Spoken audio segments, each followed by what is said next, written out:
We usually keep science and spirituality in two totally different boxes. But what if I called you that one of India's most revered 13th century saints, Sri Madhvacharya, might have also been one of its first great philosophers of science? So on this Madhvanavami, the day we remember his journey to serve the great sage Vyasa, we're going to dive into a pretty wild idea, that his ancient philosophy didn't just hint at modern physics, it might have actually built the foundation for it. Okay, so let's just get right into it.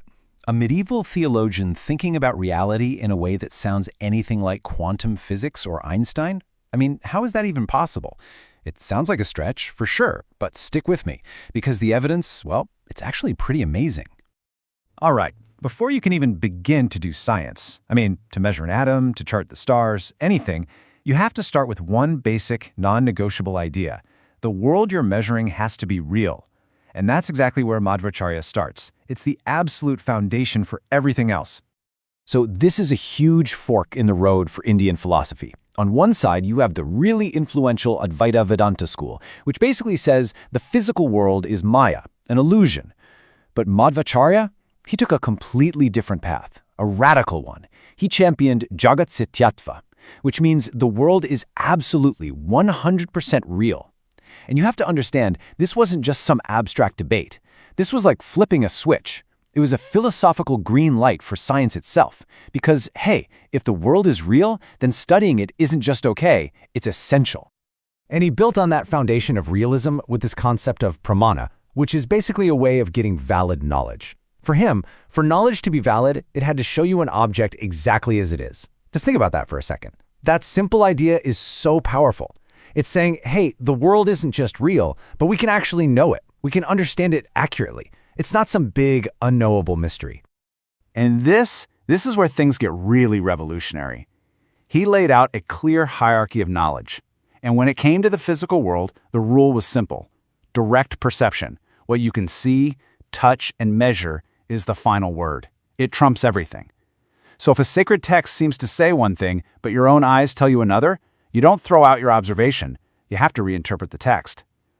That's the scientific method right there, laid out in the 13th century. Observation is king. Okay, so we've established the foundation. The world is real, and we can observe it. So what did his system actually have to say about that world? Well, let's zoom in. And I mean way, way in, down to the tiniest building blocks of everything.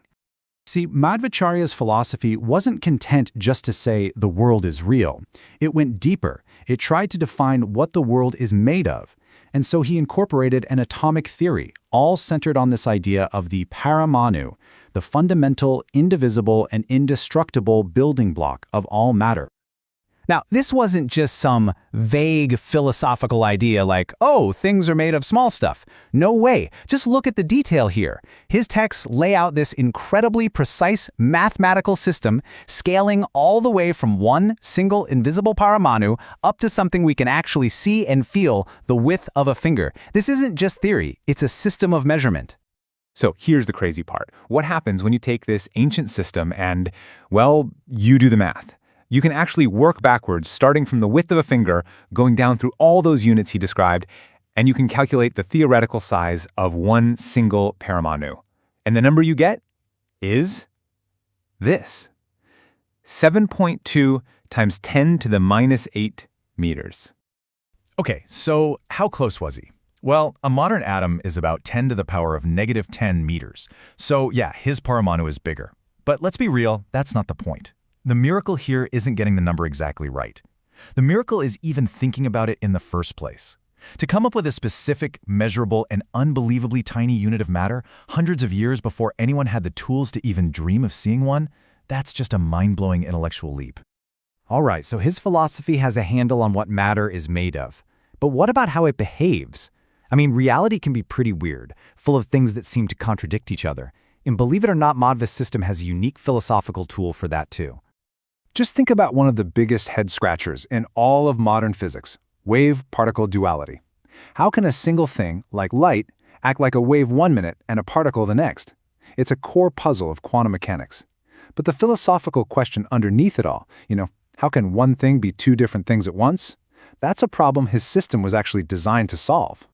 And his answer is this brilliant concept called Visesha.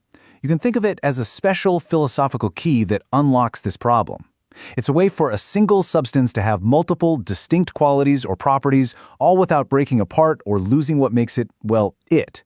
So how does it work exactly? Let's break it down. Step 1. You've got a single substance. Step 2.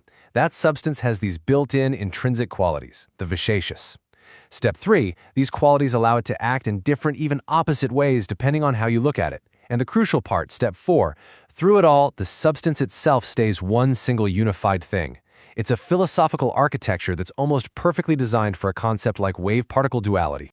And this wasn't just some abstract thought experiment. He used a similar idea to explain something like chemical change, which he called pastika. The idea is, when you heat something up, you're not destroying it. You're just rearranging its atoms. That's why its properties, like its color or its texture, might change. But the actual substance, its underlying reality, is still there. That's an amazing forerunner to how we understand chemistry today.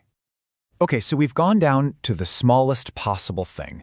Now let's do the opposite. Let's zoom all the way out to the entire cosmos, because Madhvacharya's philosophy also had some things to say about space and time that are, well, they're pretty jaw-dropping.